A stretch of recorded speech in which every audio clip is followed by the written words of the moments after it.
संज्ञा। संज्ञा जिस शब्द से किसी वस्तु, प्राणी, स्थान या भाव के नाम का बोध होता है उसे संज्ञा कहते हैं, है ना। किसी वस्तु का बोध हो, बोध मतलब जानकारी हो, प्राणी की, स्थान की और भाव, है ना, जहाँ पर इसकी जानकारी होती है, बोध होता है, उसे संज्ञा कहते हैं। संज्ञा के कहीं कहीं 3 भेद बताए गए हैं और कहीं कहीं पुस्तकों में 5 भेद बताए गए हैं।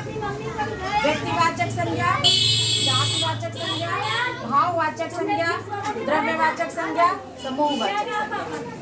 व्यक्तिवाचक संज्ञा क्या होती है? देखिए, जिस शब्द से किसी व्यक्ति विशेष, वस्तु या स्थान का बोध होता है उसे व्यक्तिवाचक संज्ञा कहते हैं। जैसे किसी का नाम ले लेते हैं, राम, है ना, रवि, कमल, भारत, उन्नाव, हिमालय, रामायण। मतलब ये नहीं कि किसी स्त्री या पुरुष का ही नाम लिया जाए, है ना। अगर आपके पास कोई पुस्तक है तो उस पुस्तक का नाम रामायण ले सकते हैं, पुराण है तो पुराण, महाभारत, है ना, बाइबिल, किसी भी पुस्तक का नाम लिया जा सकता है। किसी भी राज्य का नाम आप दे सकते हो, उत्तर प्रदेश, है ना, किसी देश का नाम भारत, नेपाल का कुछ भी बता सकते हो आप। जैसे आप उन्नाव जिले में तो उन्नाव का नाम ले सकते हो, अपने गांव का भी नाम ले सकते हो जिस गांव में रहते हो, है ना। तो ये क्या किसके सूचक है?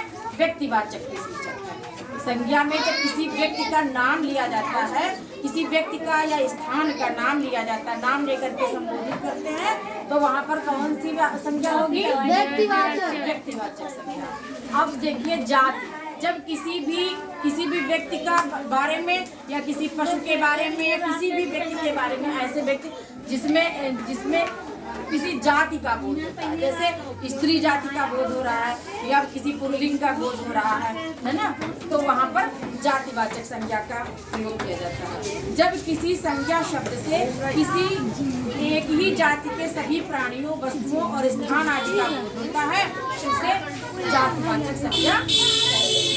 जैसे क्या है? लड़की, लड़का, स्त्री, है ना, या जानवरों के नाम गाय, भैंस, कुत्ता, या किसी देश के बारे में बता दिया, देश है ना, पर्वत, कोई किसी का नाम नहीं लिया जा रहा। अगर पर्वत में नाम ले लिया जाए हिमालय तो वो व्यक्तिवाचक में आ जाएगी, है ना। पर्वत का इसमें नाम नहीं लिया जा रहा, पर्वत, नदी आदि, तो ये इसमें आते हैं जातिवाचक। मतलब जब किसी की जाति के बारे में वर्णन किया जाए, जैसे नदी है तो किसी एक नदी का पर्टिकुलर नाम नहीं लिया जा रहा, है ना। गंगा नदी का नाम नहीं, अगर नाम ले लिया जाए गंगा, यमुना, तो व्यक्तिवाचक में आ जाएगी, है ना। और जब नाम नहीं लिया जाएगा तब किसी जाति का बोध हो रहा है, ये नदियां, है ना, या ये स्त्रियां हैं, ये स्त्री है ना, तो यहाँ पर जातिवाचक संज्ञा का प्रयोग होता है। ठीक। अब भाववाचक, भावनाएं। भाववाचक का मतलब भावनाओं से, जैसे कोई व्यक्ति दुखी है या कोई व्यक्ति बहुत खुश हो रहा है, बहुत प्रसन्न हो रहा है, ऐसे जब भावनाएं किसी व्यक्ति से जुड़ती हैं, सरोकार होता है, तो वहाँ पर भाववाचक संज्ञा का प्रयोग होता है। जिन शब्दों से संज्ञा के गुण, दोष, भाव, अवस्था, स्थिति आदि का बोध होता है वहाँ भाववाचक संज्ञा का प्रयोग किया जाता है। जैसे दुख, दुख क्या है? भावनाओं से जुड़ा है। सुख, है ना, बचपन, बुढ़ापा, जवानी, मिठास, सर्दी, गर्मी आदि ऐसे शब्द जब भावनाओं से जुड़ते हैं उसे भाववाचक संज्ञा कहा जाता है। इसके बाद में द्रव्यवाचक। द्रव्य का मतलब जो तरल पदार्थ, है ना, जैसे घी, तेल, और दूध, पानी, लोहा, अनाज आदि, ये इसमें द्रव्यवाचक में दिखाते हैं। जिस संज्ञा शब्द से किसी द्रव्य या धातु का बोध होता है उसे द्रव्यवाचक संज्ञा कहते हैं। जैसे दूध, पानी, लोहा, सोना, अनाज आदि, मतलब जिसमें नापा तौला जाए, जिसमें नापा तौला जाता है वो द्रव्यवाचक संज्ञा कहलाता है। ठीक, इसमें नापा तौला, अगर दूध लेते हो तो नाप तौल करके लेते हो, 1 लीटर हमको दूध दे दो, है ना, या तेल लेने जाते हो तो 5 लीटर हमको तेल दे दो, यही तो लेते हो जी। तो जहाँ पर नापा तौला जाता है वो कौन सा हो जाएगा? द्रव्यवाचक संज्ञा। ठीक।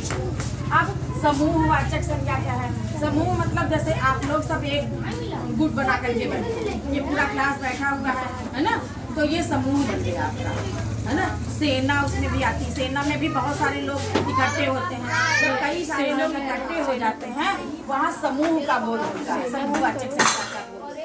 मतलब भीड़ भाड़ इलाका हो जाए जहाँ, है ना, सन्नाटा ना हो। कि जैसे किसी मेले में आप जा रहे हो, बहुत सारे लोग हैं जहाँ पर, है, तो वहाँ पर भी समूह, सेना, सभा, कक्षा, भीड़ या परिवार जो है आपका, वो भी समूहवाचक संज्ञा में ही प्रयोग किया जाएगा। ठीक, तो जिन शब्दों से संज्ञा के समूह का बोध होता है उन्हें समूहवाचक संज्ञा कहा जाता है। ये संज्ञा के 5 भेद हैं। कितने हैं भेद? 5। कौन कौन से? व्यक्तिवाचक संज्ञा, बोलो सब लोग। व्यक्तिवाचक संज्ञा, जातिवाचक संज्ञा, भाववाचक संज्ञा, द्रव्यवाचक संज्ञा, समूहवाचक संज्ञा। संज्ञा के कितने भेद हैं? 5। संज्ञा के कितने भेद हैं? 5। वेरी गुड, बहुत सुंदर। अब आगे से पढ़ाएंगे आपको सर्वनाम के लिए।